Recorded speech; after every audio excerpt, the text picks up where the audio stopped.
Vasan TV நேயர்களுக்கு வணக்கம். இன்றைய நிகழ்ச்சியில் ஒரு சாதாரணமான கேள்வி, ஆனால் அதுக்கு அர்த்தம், பெரிய அர்த்தம்.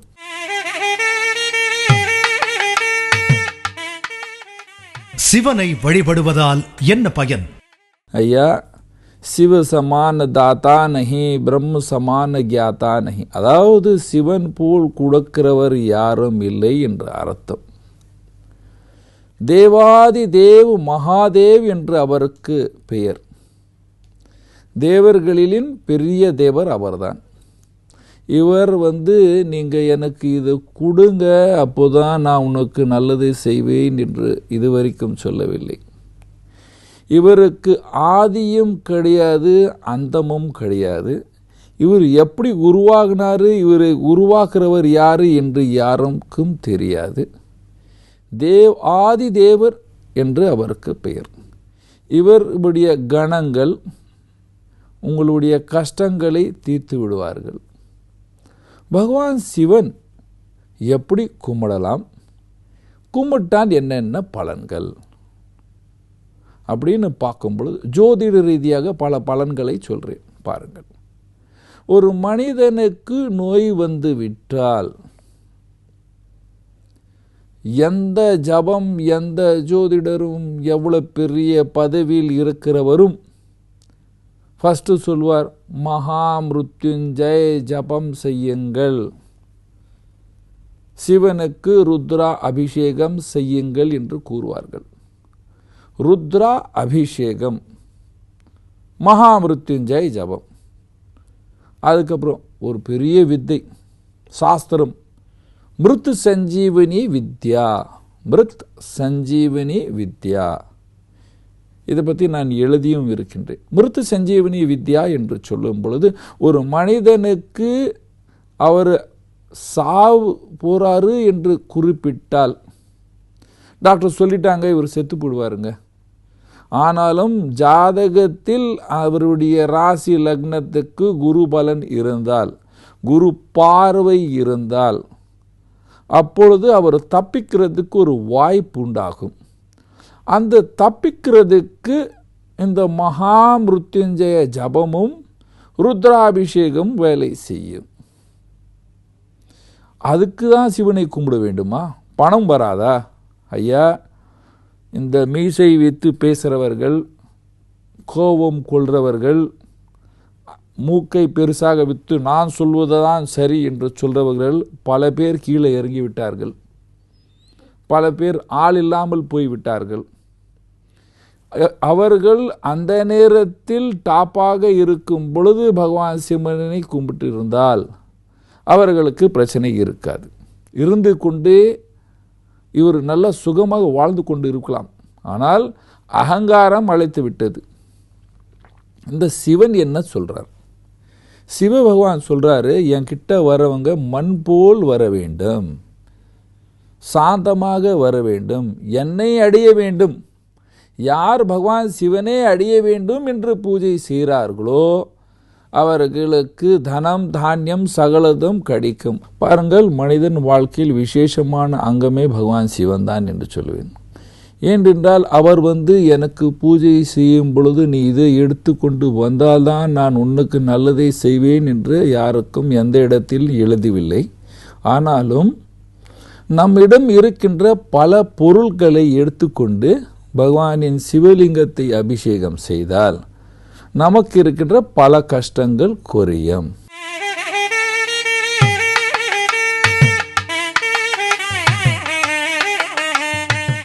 பகவான் சிவனுக்கு உங்கள் வீட்டில் யாருக்காவது உடம்பு சரியில்லை என்றால் அந்த வீட்டில் இருக்கிறவர்கள் பகவான் சிவனுக்கு பால், தண்ணீர், எண்ணெய், எண்ணெயில் கடுகு எண்ணெய் இருந்தால் ரொம்ப விசேஷம், அதை எடுத்து அபிஷேகம் செய்து கொண்டு வரணும். அந்த கடுகு எண்ணெய் விட்ட பிற்பாடும் தண்ணி விடணும். அதுக்கப்புறம் கொஞ்சம் பூ எடுத்து வச்சு பூஜை பண்ணிட்டு வரணும். தினமும் மகா மிருத்யுஞ்சய மந்திரம் எல்லோரும் படிக்க வேண்டும். அல்லது உங்களுக்கு குரு இருந்தால் அவர்கிட்ட சொல்லிட்டு ஒரு 21,000 மகா மிருத்யுஞ்சய கம்மி இல்லைன்னா 1.25 லட்சம் மகா மிருத்யுஞ்சய ஜபம் செய்ய வேண்டும். இதே போல் இந்த மந்திரங்களை ஜபித்து கொண்டு வந்தால் அவருக்கு நோய் குறையும்.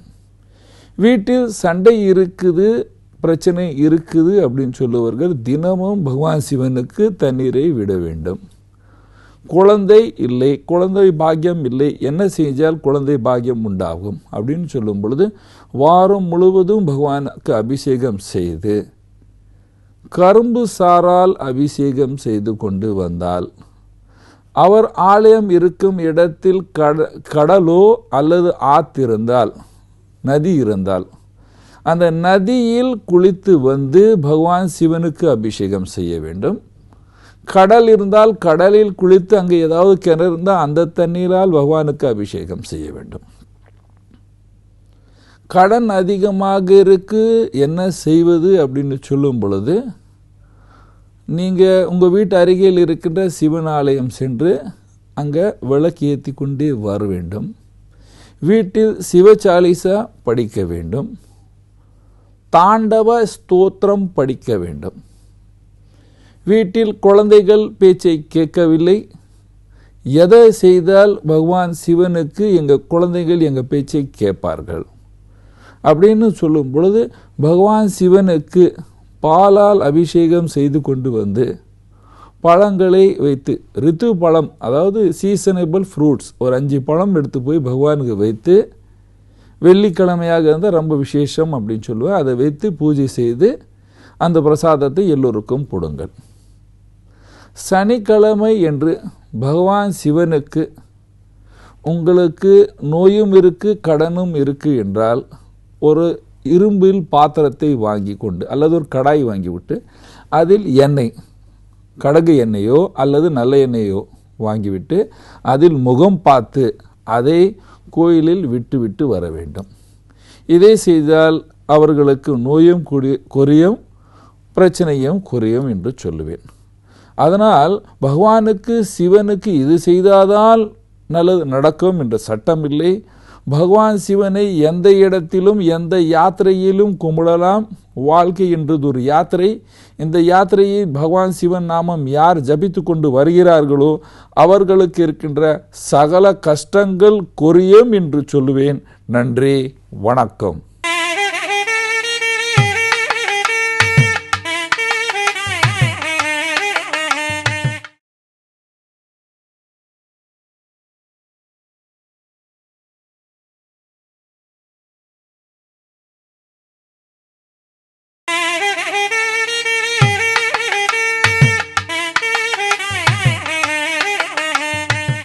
வணக்கம் நேயர்களே, இன்றைய 2வது கேள்வி ரொம்ப விசேஷமான கேள்வி, எல்லோருக்கும் தெரிய வேண்டிய கேள்வி என்று சொல்வேன். அடிக்கடி ஒருவருக்கு ஏன் விபத்து நடக்கிறது? அடிக்கடிக்கு ஒரே இடத்தில் அடிபடுகிறது. இப்போதான் பார்த்தேன், திடீர்னு இவருக்கு ஆக்சிடென்ட் நடந்தது. இவருக்கும் நடந்தது, மனைவிக்கும் நடந்தது, குழந்தைகளுக்கும் ஏதாவது ஒரு இவன் நடந்து கொண்டே இருக்கான், கீழே விழுந்துடுறான், ஒரு டாக்டர்கிட்ட போகிறோம், சர்ஜரி ஸ்டிச்சஸ் எல்லாம் இருக்குது. இந்த மாதிரி வீட்டில் எல்லோருக்கும் ஏன் இப்படி நடக்கிறது? சில பேர் சொல்லுவாங்க, நான் பாத்ரூமில் வழக்கி விழுந்துட்டேன்யா, முதுகு தண்டலில் நோய் வந்துடுச்சு, டாக்டர்கிட்ட போனேன். படிக்கட்டில் விழுந்துட்டேன், 2 படிக்கட்டு தான் விழுந்தேன், ஆனால் போன் ஃப்ராக்சர் வந்துடுச்சு அப்படின்வாங்க. நான் ஸ்கூட்டரில் போயினே இருந்தேன், ஆக்சிடெண்ட் நடந்தது. காரணம் நல்லா தான் ஓட்டினேங்க, ஆனால் பக்கத்தில் இருக்கிறவங்க தாங்க வந்து அடிச்சிட்டான். நான் பார்க்கிங்கில் நின்று இருந்தேன், ரோட்டில் போகிற வண்டி என்னை அடிச்சிடுச்சு. பார்க்கிங்கில் நின்று போகிறவர் வண்டி அடிச்சிடுச்சு. ஒரு ரோட்டில் போயினே இருக்கிறேன், எலக்ட்ரிக் ஃபிட்டிங் பண்ணுறாங்க, மேலே அந்த லேம்ப் என் மேலே விழுந்துடுச்சு. நாங்கள் ஒரு இடத்துல போயினே இருக்கோம், அங்கே இந்த மலை மேலேருந்து ஒரு கல் என் மேலே விழுந்துடுச்சு. இதுக்கு என்ன காரணங்கள்? நேயர்களே பாருங்கள், விபத்து நடப்பதுக்கு ஒரு காரணம், உங்கள் ஜாதகத்தில் செவ்வாய் சனி சரியில்லை என்று அர்த்தம். 6க்கு அதிபதியான கிரகம் 8க்கு அதிபதியுடன் இருந்தால் அல்லது அந்த கிரகத்தை இந்த கிரகம் பார்த்தால், செவ்வாய் சனியை பார்த்தால், சனி செவ்வாய் 6ல் இருந்தால் அல்லது லக்னாதிபதி 12ல் இருந்தால் 6ல் இருந்தால் அதை சனி பார்த்தால்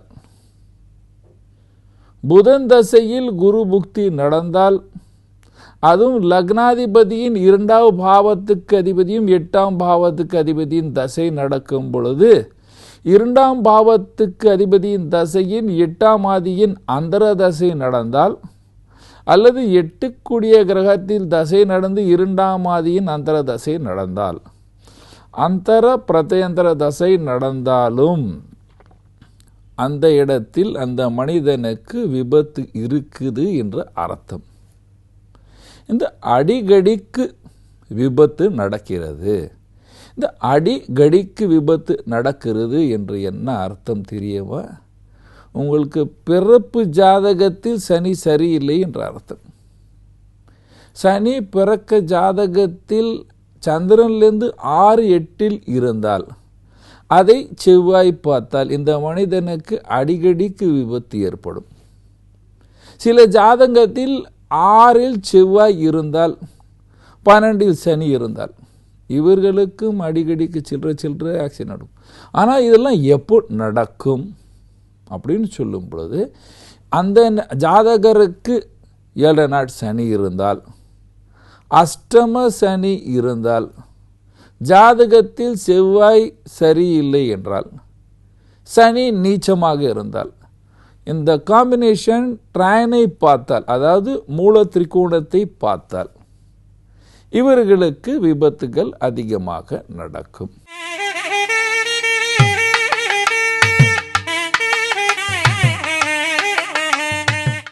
நேர்களே, விபத்து நடக்கிறதுக்கு ஃபஸ்ட்டு நீங்கள் வீட்டுடைய வாஸ்து சரி பண்ண வேண்டும். எந்த வீட்டு எந்த திசையில் இருந்தாலும், ஒரு ரூம் மால் கிச்சன் இருந்தாலும் சரி, பெரிய பங்களாவாக இருந்தாலும் சரி, அந்த வீட்டுக்கு கிழக்கு மத்திய பகுதியில் தண்ணீர் தொட்டி, ஸ்விம்மிங் பூல், கிணறு இருக்கக்கூடாது. தென் கிழக்கில் தண்ணீர் தொட்டி, போரிங், கிணறு இருக்கக்கூடாது. தென்மேற்கு திசையில் பூமிக்குள், அதாவது வீட்டுக்கு மேலே நீங்கள் ஓவர் ஹெட் டேங்க் வைக்கலாம், கீழே தண்ணீர் தொட்டி இருக்கக்கூடாது, கிணறு இருக்கக்கூடாது, போரிங் இருக்கக்கூடாது. நீங்கள் படுக்கும் அறைக்கு வாசல் தென் கிழக்காக இருந்து, அந்த ரூமில் நீங்கள் வடக்கில் தலை வைத்து படுத்தால் ஆக்சிடென்ட் நடக்கும். வடகிழக்கில் கட்டில் இருக்கு, தென்மேற்கு வாசல் இருக்கு, கண்டிப்பாக ஆக்சிடென்ட் நடக்கும். அதை சரி செய்யலாம். சரி செய்ய வேண்டும். அந்த இடத்துலேருந்து அந்த பெட்டை நீக்கிவிட வேண்டும். வீட்டில் இருக்கிற இந்த தண்ணீர் தொட்டி ப்ராப்ளம் சகலதும் நீக்கிவிட வேண்டும்.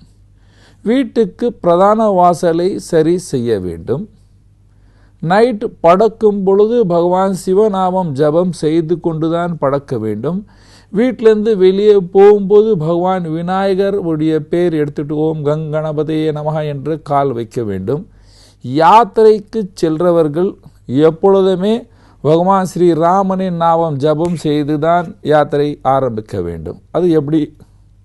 அதாவது சாஸ்திரம் சொல்லுகிறது, பிரபசி நகர கி ஜே சப காஜா ஹிருதய ராக்கி கௌசல புரு ராஜா. அதாவது என்ன அர்த்தம் என்றால், அதாவது நான் ஒரு இடத்திலிருந்து இன்னைக்கு யாத்திரை ஆரம்பிக்கிறேன். இந்த யாத்திரையில் பகவான் ராமன், கௌசல்யாவின் மகனான ராமனை ஹிருதயத்தில் வைத்து, அதாவது பகவான் நான் உங்களை நினைத்து உங்களை எடுத்து கொண்டு இந்த யாத்திரையை ஆரம்பிக்கிறேன் என்று யாத்திரையை ஆரம்பித்தால், உங்கள் யாத்திரையில் உங்களுக்கு பிரச்சனை இருக்காது, ஆக்சிடென்ட் நடக்காது. எந்த மாதிரியான விபத்து வந்தாலும் நீங்கள் கண்டிப்பாக தப்பிப்பீர்கள் அப்படின்னு சொல்லலாம். தினமும் ஒரு ஆக்சிடென்ட் நடக்குதுயா, என்ன செய்கிறது அப்படின்னு சொல்லும் பொழுது, பகவான் ராமனின் தூதனான ஆஞ்சநேயர் பகவானை கும்பிட வேண்டும். இது கும்பிடும் பொழுது எப்பொழுதும் அவரை கும்பிட்டு கொண்டு மனசில் ராமநாம ஜபம் செய்து கொண்டு ஆஞ்சநேயரை நிறுத்தி கொண்டு நம் வேலையை ஆரம்பிக்க வேண்டும். அப்பொழுது உங்களுக்கு தினமும் நடக்கின்ற இந்த பிரச்சனைகள் நடக்காது. வீட்டிலிருந்து வெளியே செல்லும் பொழுது நீங்கள் ஏதாவது சாப்பிட்டு தான் கிளம்ப வேண்டும். காலி வயிற்றுடன் கிளம்பக்கூடாது. ஏதாவது என்று சொல்லும்போது சாதாரணமாக ஒரு பிஸ்கெட், கொஞ்சம் வெல்லம், அதாவது கொஞ்சம் தயிரை சாப்பிட்டு வீட்டு விட்டு கிளம்ப வேண்டும். காலியாக கிளம்பவே கூடாது. இல்லைன்னா விபத்து நடக்கிறதுக்கு வாய்ப்பு பெருசாகும். ஜாதகம் சரியில்லை என்றால். அஷ்டம சனி, 7 நாள் சனி, பாத சனி இருந்தால் இவர்கள் தினமும் பகவான் சிவன் ஆலயம் சென்று பூஜை செய்து கொண்டு வந்தால் வாழ்க்கையில் ஆக்சிடென்ட் நடக்காது. வீட்டின் மத்திய பகுதியில் தண்ணீர் தொட்டி இருந்தால் பகவான் சூரியனை கும்பிட வேண்டும். தண்ணீர் தொட்டியை நீக்கிவிட வேண்டும். அதை வடக்கு திசையில் அல்லது வடகிழக்கில் மாற்றிவிட வேண்டும். நேர்களே, ஆக்சிடென்ட்டுக்கு ஒரு காரணமான கிரகம் சனி. இந்த சனி சரியில்லை என்றால்தான் அந்த மனிதனுடைய உடம்பில் இருக்கின்ற எலும்புகள் அதிகமாக ஒடியும். அதனால் அந்த மனிதன் சனிக்கிழமை என்று சனியின் பொருள்களை தானமாக கொடுக்க வேண்டும். அல்லது நாய் காக்காக்கு உளுந்தில் செய்த ஏதாவது ஒரு பொருளை தானம் கொடுக்க வேண்டும். தென்னிந்தியாவில் இருந்தால் உளுந்து வடை கிடைக்கும், மதுவடை என்று கூறுவார்கள். அதை வாங்கிவிட்டு உங்கள் தலைமையிலே சுற்றிவிட்டு காக்காக்கு நாய்க்கு கொடுங்கள். இதேபோல் செய்து கொண்டு வந்தால் கண்டிப்பாக உங்கள் வீட்டில் இருக்கின்ற இந்த ஆக்சிடென்ட் பிரச்சனை குறைஞ்சு நீங்கள் எல்லோரும் சுகமாக வாழலாம். நன்றி, வணக்கம்.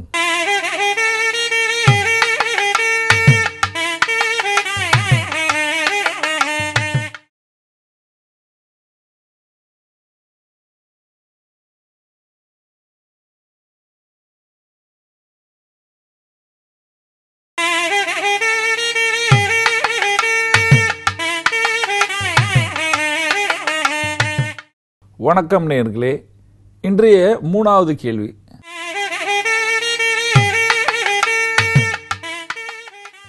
கோபத்தை குறைக்க முடியுமா?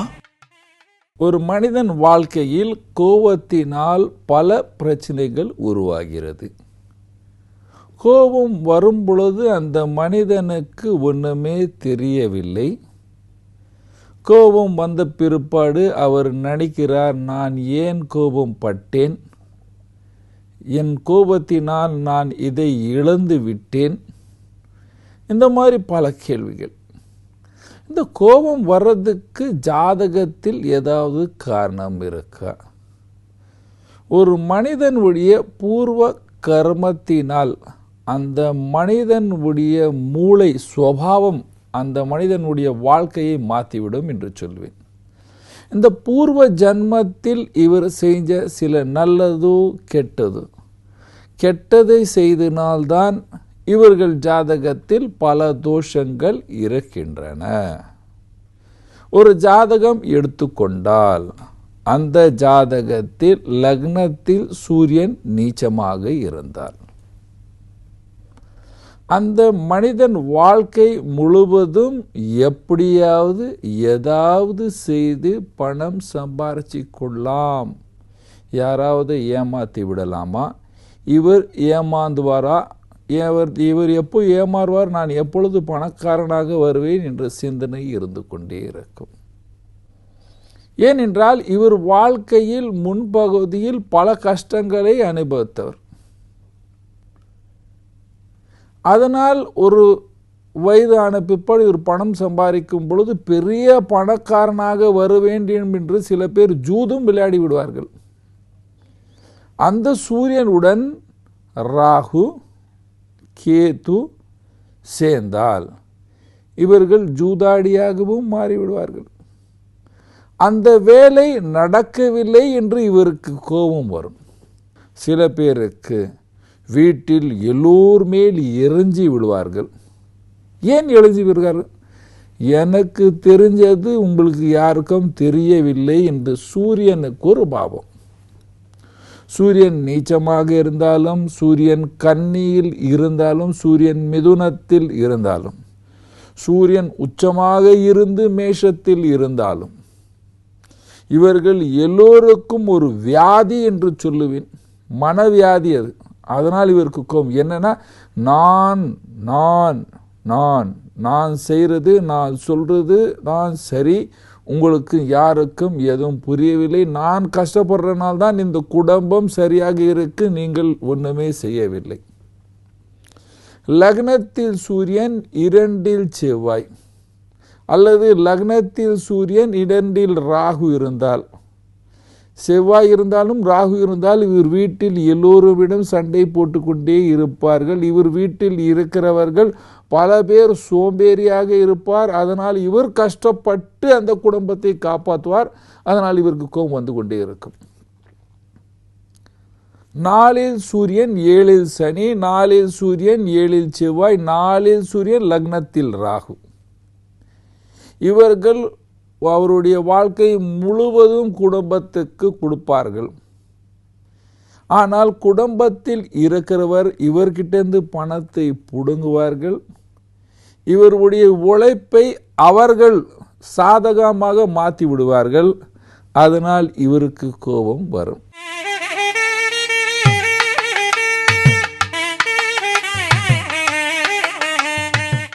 பகவான் ஆஞ்சநேயரை தினமும் கும்பிட வேண்டும். ஓம் ஹம் ஹனுமந்தாய நமக, ஓம் ஹனுமந்தாய நமக இந்த மந்திரத்தை தினமும் ஜபிக்க வேண்டும். அல்லது செவ்வாய் நாள் பிரச்சனை இருக்கு என்றால் ஓம் அங்காரகாய நமக, ஓம் அங்காரகாய நமக, ஓம் அங்காரகாய நம இந்த மந்திரம் தினமும் ஜபிக்க வேண்டும். எவ்வளவு ஜபிச்சாலும் நல்லது. 108 கம்மியாக ஜபிக்க வேண்டும். வீட்டில் சுகர் இல்லை என்றால் சாப்பாடு சாப்பிட்ட பிற்பாடு கொஞ்சம் ஏதாவது ஸ்வீட், சர்க்கரை அல்லது வெல்லம் சாப்பிட வேண்டும். வீட்டில் நுழைஞ்சால் ஃபஸ்ட்டு கை காலை கழுவ வேண்டும். படுக்கும் அறையில் படுக்கும் இடத்துக்கு நேராக கண்ணாடி இருக்கக்கூடாது. சமையல் அறை இருட்டாக இருக்கக்கூடாது.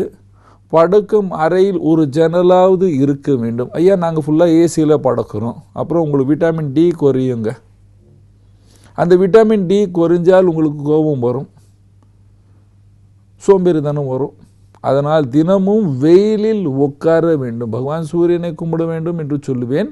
வெயிலில் ஒரு அரை மணி நேரம் உட்காருங்க, கோபம் தனியும் அப்படின்னு சொல்லுவேன். தினமும் காலை நடந்து வந்தால் கோபம் குறையும்.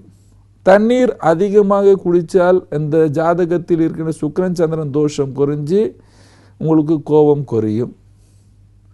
வீட்டு அருகில் உள்ள விநாயகர், துர்கை, சிவன் ஆலயம் சென்று பூஜை செய்ய வேண்டும். ஞாயிற்றுக்கிழமை பைரவர் ஆலயம் சென்று பூஜை செய்தால் கோபம் குறையும். நீங்கள் உங்கள் ஜாதகத்தில் இருக்கின்ற லக்னாதிபதி வலு இல்லாமல் இருந்தால் அந்த லக்னாதிபதி ரத்னத்தை அணிந்தால் கோபம் குறையும்.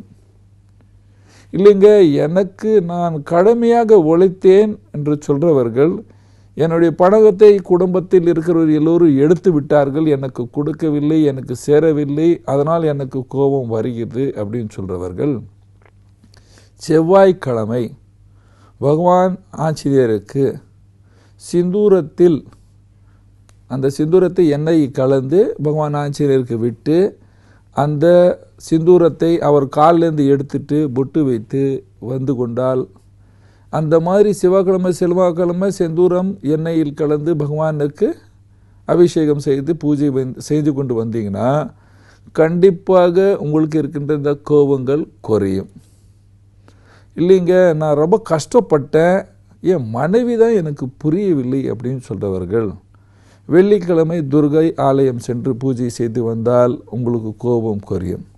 அப்பானால எனக்கு பிரச்சனை இருக்குது, அப்பாவுக்கும் எனக்கு ஒத்து வரல, கோபம் அதிகமாக இருக்கு அப்படின்னு சொல்கிறவர்கள் பகவான் சூரியக்கு தினமும் தண்ணீரை விட்டு ஓம் சூரிய நாராயணா என்ற மந்திரத்தை ஜபிச்சு கொண்டு வந்தால் உங்களுடைய உறவு, அப்பாவுடன் இருக்கிற உறவு நல்லா இருக்கும், கோபம் குறையும் என்று சொல்லுவேன். ஏனென்றால் கோபத்துக்கு ஒரு காரணம் சூரியனும் தான். அதனால் அந்த சூரியன் தாக்கம் குறைஞ்சால் நீங்கள் சந்தோஷமாக வாழ்வீர்கள்.